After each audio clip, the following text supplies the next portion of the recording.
जय हिंद दोस्तों, मैं टक्सल में आपका स्वागत है। ऐसा करता हूं कि आप सभी मस्त होंगे और अपनी पढ़ाई शानदार एवं बेहतरीन ढंग से करते होंगे। चलिए, शानदार सवाल आप लोगों के लिए लेकर आए हैं। बिल्कुल मक्खन जैसा सवाल है। यदि आप फेसबुक देख रहे हैं तो फॉलो कर लीजिए, यूट्यूब देख रहे हैं तो दोस्तों चैनल को सब्सक्राइब कर लीजिए, बेल आइकन को दबाए दोस्तों, लाइक और शेयर करना मत भूलिए दोस्तों। बिल्कुल शानदार सवाल है आप लोगों के लिए। बिल्कुल सवाल मक्खन जैसा है। देखिए, कह रहा है एक चतुर्भुज का विकर्ण 50 सेंटीमीटर था। इस प्रकार के सम्मुख शीर्षों पर डाले गए लंबों की लंबाई, कहता है एक चतुर्भुज है और उसकी जो है विकर्ण की लंबाई 50 मीटर है और उसके शीर्षों पर डाले गए लंब, यानी विकर्णे पर डाला गया लंब 10 मीटर और 20 सेंटीमीटर है, यानी 10 सेंटीमीटर और 20 सेंटीमीटर है। चतुर्भुज का क्षेत्रफल ज्ञात कीजिए। पहले क्या कीजिए, आप एक चतुर्भुज बनाइए। चतुर्भुज बनाइएगा, एक चतुर्भुज बनाते हैं। ये हो गया ए, आपकी मर्जी है जैसा बनाइए। ये हो गया बी, ये हो गया सी, ये हो गया डी। ये आप विकर्ण मान लीजिए, ठीक है। अब इसको देखो, बी से ले लीजिए एक विकर्ण, ले लीजिए आप क्या ले लीजिए, ई ले लीजिए। एक विकर्ण आप ले लीजिए डी से, ये एफ ले लीजिए। ये लंब डाला गया है। ये क्या डाला गया, लंब। ये आपका ऐसे क्या है, विकर्ण है। कहते एक की लंबाई जो है ना 10 सेंटीमीटर। एक की लंबाई कितना है, 10 सेंटीमीटर। दूसरे की लंबाई कितना है, 20 सेंटीमीटर। तो आप इसको जो है आप 10 सेंटीमीटर मान लीजिए, चाहे इसको आप 10 सेंटीमीटर मान लेते हैं, इसको हम 20 सेंटीमीटर मान लेते हैं। अब देखो, ये जो विकर्ण की लंबाई दी ना, ये 50 सेंटीमीटर दिया है।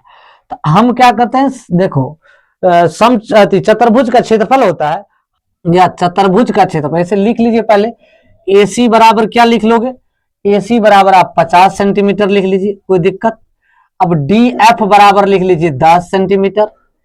अब उसके बाद देखिए BE बराबर आप रख लीजिए भाई 20 सेंटीमीटर। ये दिया है आपका, है ना, दिया हुआ है।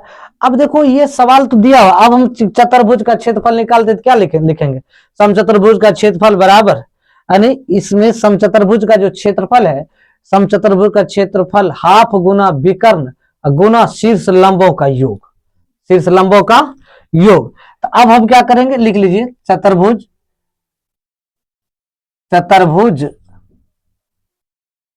ABCD का क्षेत्रफल बराबर हाफ गुना विकर्ण गुना शीर्ष लंबों का योग, शीर्ष लंबों का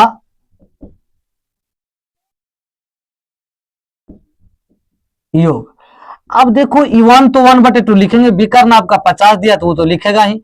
उसके बाद देखो, ये जो दोनों दिया है ना, एक 10 और 20, ये दोनों का आपको क्या करना है, जोड़ देना है। एगो देखिए डी आप कितना दिया है, 10 दिया है, ये कितना दिया है, 20 दिया है। आप इसको 1/2 ले लीजिए। यदि काटना है तो भाई काट दीजिए ना इसको, ये 25 हो जाएगा। तो अब हम यहाँ लिख देंगे 25 गुना 20 10 30, 25 दिया 75, 750 सेंटीमीटर स्क्वायर इसका आंसर होगा। बिल्कुल शानदार सवाल है। अब चलते हैं अगले सवाल को।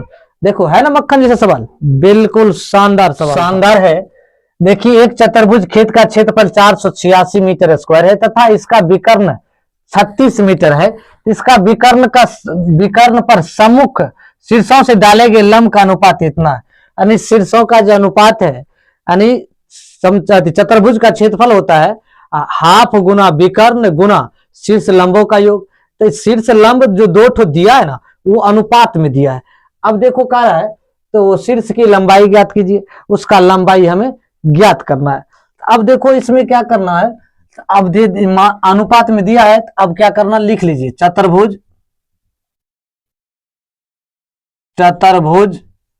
का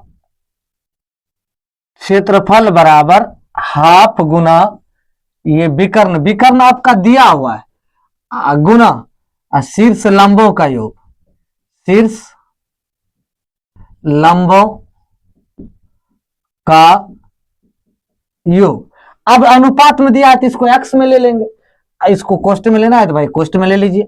1/2, ये विकर्ण आपका कितना दिया है, 36 है। बिल्कुल शानदार सवाल है। अब ये देखो अनुपात में, तो इसको लिख देंगे 4x, इसको लिख देंगे 5x, क्योंकि शीर्ष लंबों का योग करा। तो जब अनुपात में रहता है ना, तो उसको हम x के पैटर्न में लिख लेते हैं। जब हम लिख दिए तो उसके बाद देखो इसका क्षेत्रफल कितना दिया, 486, ये भी हम लिख लेंगे, कोई दिक्कत। जब यहां तक आ गया तो हम इसको क्या, दोनों को जोड़ दीजिए, इसको गुना कर दीजिए, इसको काटना है तो कर दीजिए भाई, ये कट जाएगा, 18 दूनी 36, 486 बराबर ये 18 गुना 5 4 9 x, एक्स है तो भाई इसको गुना में ले लीजिए, कोई दिक्कत नहीं, ठीक है। अब हम इसको क्या करेंगे, ले लेंगे, तब इसको हम काट सकते हैं आराम से। अब देखो इसको काट दीजिए, इसको इधर ले लीजिए, 486 बटे 18 बराबर 9x। अब देखो 400, इसमें जब हम 18 से भाग देंगे तो कटने वाला होगा तो काट देंगे, नहीं कटने वाला छोड़ देंगे। अब देखो यहां तक तो लिख दिए, कोई दिक्कत नहीं। अब क्या करना है, इसको अब इससे भाग दे दीजिए, 18 में आप 486 में 18 से भाग दीजिए, 18 दूनी 36, तो 36 हो जाएगा। तो ये कितना हो गया, ये आपका हो जाएगा 2, ये कितना बार में कट गया, 27 बार में। ये कितना बार में कटा, 27 बार में, 27 बार में कट गया।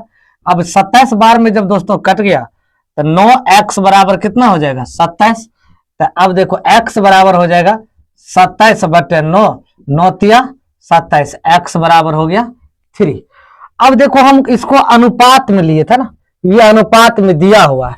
तो अब देखो, अब ये देखो 4x, तो एक जो है शीर्षलंब है 4, तो ये हो गया 4 गुना 3 बराबर 12।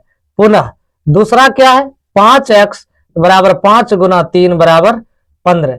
एक हो गया 12, एक हो गया 15। यही दोस्तों आपका आंसर करा था, एक हो जाएगा 12, एक हो जाएगा 15। Thank you.